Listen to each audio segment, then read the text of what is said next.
For a long time, and by long time I mean since the 1700s, an extinct group of animals have struck the fascination of collectors and scientists alike. The genus that we're talking about is Ptychodus. Published in 1729 by the renowned English naturalist, antiquarian, and geologist John Woodward, a year after his passing, mysterious teeth were described as part of a large, hard, bony substance, seeming to have been the palate of some fish, having its outer surface ridged and furrowed alternately. The ridge is air-sharp, except in the middle and upper part, where it has been most exposed to be fretted and worn in breaking the shells of the creature lived on. Later, in the 1750s, the teeth of what we now know as Ptychodus were believed to have been the tooth palates of porcupine fishes. Porcupine fishes, like Ptychodus, have tooth plates of a crushing type dentition. It wasn't until the early 1800s that this hypothesis was really put into question, and that another distinct hypothesis arose to scientists. What if these teeth actually belong to a member of Chondrichthyes, aka the cartilaginous fish? Within this hypothesis, these teeth were considered to have been allied to the rays, which also have crushing type dentitions. The genus name Ptychodus, stemming from the Greek words ptykos, translating to fold, and odous, meaning tooth, was formally described in 1835 by the famous naturalist and geologist Louis Agassiz. And since then, Ptychodus's phylogenetic placement within Chondrichthyes has been the cause for much debate amongst paleontologists. A publication released in April of 2024, however, provides strong evidence that may clear up some of the mysteries behind Ptychodus. Before we get into this new publication, let's dig deep into some of the previous hypotheses leading up until this 2024 paper.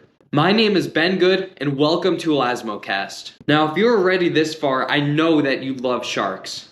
So be sure to hit that subscribe button, as well as hit that notification bell so you never miss new content. Also, consider liking and commenting, as it really helps this channel out.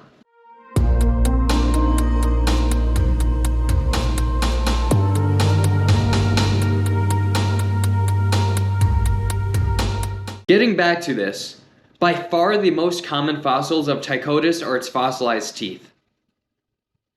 These teeth can be found all across the world in Cretaceous age marine deposits. Ptychodus fossils are, for the most part, an extremely prevalent component within the Western Interior Seaway paleofauna. Back in the Cretaceous, North America was essentially divided in two by this ancient seaway, ranging from northern Canada all the way down to Mexico. Chondrichthyans, such as Ptychodus, have cartilaginous skeletons, which makes them more difficult to preserve in the fossil record. Their teeth, however, are hypermineralized, so they preserve much better comparatively. And because Ptychodus would have shed their teeth continually throughout their lives, much like modern sharks do, their teeth have the potential to become very common fossils. Their commonality and high degree of speciation indicate that these animals were highly successful for much of their reign, spanning from the latest stage of the early Cretaceous, the Albian, all the way up until the second to last stage of the late Cretaceous, the Campanian. As stated previously, Ptychodus at one point was considered to have been a member of the Batoids, or the rays.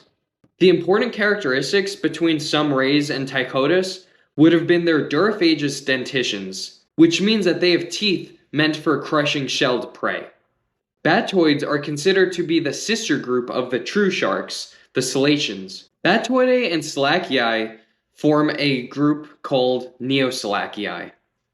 Another long-held hypothesis for Ptychodus, and one that's been shared by many paleontologists up until relatively recently in the 21st century, was that Ptychodus belonged to an order of shark relatives called the Hybodontiformes. Hybodontiformes, while looking very shark-like, are actually more distantly related to the true sharks than the rays are. It is currently believed that the hybodontiforms are sister to Neoselachii as a whole, with both residing in the larger clade Eustelachii. Many hybodonts, such as Acrotis, also possess duriphagous dentitions with enameloid ridges superficially similar to Ptychodus. Hybodonts are known for their unique dorsal fin spines. Because no fin spine has been associated with Ptychodus, this led to some skepticism about this classification. However, as up until this 2024 publication, no complete remains of Ptychodus have been described, and a lack of evidence of an associated fin spine wasn't a strongly compelling argument regarding Ptychodus's phylogeny. While Ptychodus has been primarily known from their fossilized teeth and tooth plates, other skeletal elements such as vertebrae have also been previously described. Their vertebrae provide conflicting evidence against the inclusion of Ptychodus within the order Hybodontiformes. The vertebrae of Ptychodus, while being diagnostic, share structural similarities most similar to the extinct lamniform shark Squalocorax, as well as the extant lamniform Cedorinus maximus, aka the basking shark, and the extant erectolobiform Ranchodon typus, aka the whale shark. The order Lamniforms, commonly referred to as the mackerel sharks, as well as the order Erectolobiforms, commonly referred to as the carpet sharks, are both within the superorder Galeomorphii. The crown group true sharks are split amongst two superorders, the galleon sharks within Galeomorphii, as well as the squalian sharks within the Squalomorphii. This vertebrae morphology finding indicates that Ptychodus was a galleon shark rather than a hybodontiform or a batoid. One method that paleontologists often use for classifying extinct chondrichthyans is histological testing. Now, histology is the study of microstructures within tissues. Histology in fossil teeth is an imperfect and ever-evolving science. While not deemed a structurally accurate terminology anymore by some paleontologists, a so-called triple-layered enameloid morphology was discovered to have been a synapomorphy, or a derived trait exclusive to the true sharks. For a long time, it was believed that the histology testing actually supported that Ptychodus was a hybodont or a batoid, as initial studies claimed to have only found a single enameloid layer, a trait not known from true sharks. Then, in 2016, another publication found this so-called triple-layered enameloid morphology, providing the strongest evidence yet that Ptychodus is a shark and not a hybodontiform or a ray. Histology testing can yield differing results, as it is heavily dependent on fossil preservation and the preparation done to the fossil in order to be able to study its microstructures, which often involves acid etching on the surface of the enameloid. This would help explain the enameloid structural discrepancies between the previous findings and this finding. Based on these studies, it would support that Ptychodus was a galleon shark. In this 2016 publication, tooth histology was tested for another part of the tooth, the crown. There are currently 3 different crown histotypes known within sharks. The orthodont histotype, which is a crown cavity that is completely hollow. The osteodont histotype, which is a dentinal core that is completely filled with osteodentine. And a pseudo-osteodont histotype, which is the dentinal core that has osteodentine present, but is still partially hollow. By far the most common histotype among sharks is the pseudo-osteodont histotype. The most diagnostic histotype, however, is the osteodont histotype, as within sharks, it is only known within the order Lamniformes, one of the likely candidates for Ptychodus's phylogenetic positioning. If the osteodont histotype was present, it would have provided compelling evidence that Ptychodus was a mackerel shark, which would have made sense considering the mackerel shark's extreme success and diversity during the Cretaceous period. What was found, however, was the far more generic pseudo-osteodont histotype within Ptychodus teeth. This made a lamniform identification, while not impossible, far more unlikely. Only a couple other mackerel shark teeth have been known to have the pseudo-osteodont histotype, which includes the extant basking shark and another Cretaceous age shark, Pseudocorax kinlemani. With all the controversy surrounding Ptychodus, it's of no wonder that Ptychodus was even placed at one point within its own order, Ptychodontiformes. All of this brings us to Vullo et al. 2024. This publication describes what is, to date, the most complete specimens of Ptychodus ever reported in scientific literature. A total of 6 specimens were examined in the study, including both partial and complete articulated remains, all of which were found in the quarries near Valencio, a town in the state of Nuevo León, located in northeast Mexico. They were recovered from platy limestone of the late Cenomanian through early Turonian age Vallecillo member of the Agua Nueva formation. And please don't grill me in the comments for my poor Spanish pronunciation. But anyways, this area was at the time of deposition an open marine shelf. With the extraordinary details preserved, the authors concluded that Ptychodus was in fact a mackerel shark.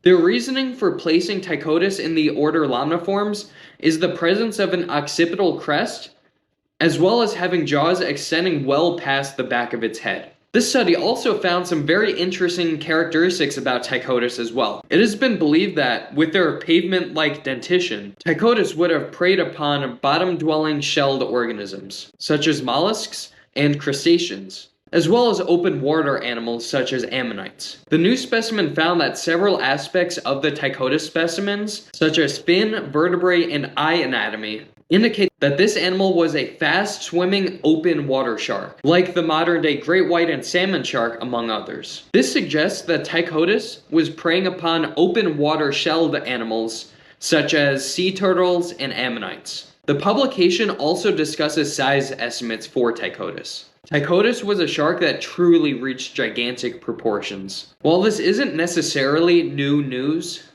the study found that previous estimates of Ptychodus total body size, such as the 11.2 meter total body length estimate of Shimada et al. 2010, were slightly exaggerated. Vullo et al. 2024 found a total body length estimate of around 9.7 meters, which is almost 32 feet. This is still massive, of course. And remember, with total body estimates, it's always suggested to take them with a big grain of salt, as so many factors, such as species level differences, as well as sampling bias, can drastically affect these numbers. While this publication is convincing, there are some discrepancies that have been pointed out by other paleontologists. University of Wyoming paleontologist Tyler Greenfield stated in a Gizmodo article that sharks of the order Lamniformes have specific patterns of the sizes and shapes of the teeth, the hollow sections in the jaws that hold the rows of teeth, and the cartilaginous structures inside the vertebrae that Ptychodus does not have.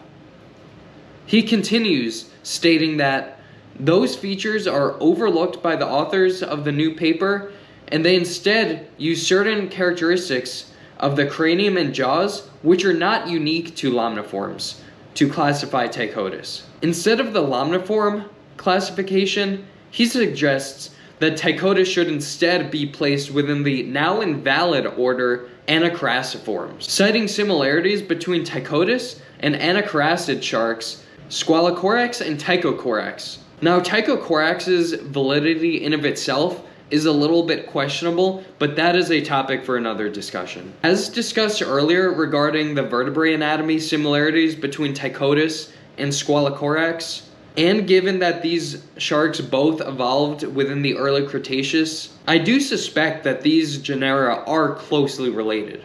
Considering that Squalocorax has the osteodont type tooth histology, which is as of now within the Salacian world an exclusively known trait within the order Lamniformes, I'd still consider these taxa to be mackerel sharks. Well, that's it for now.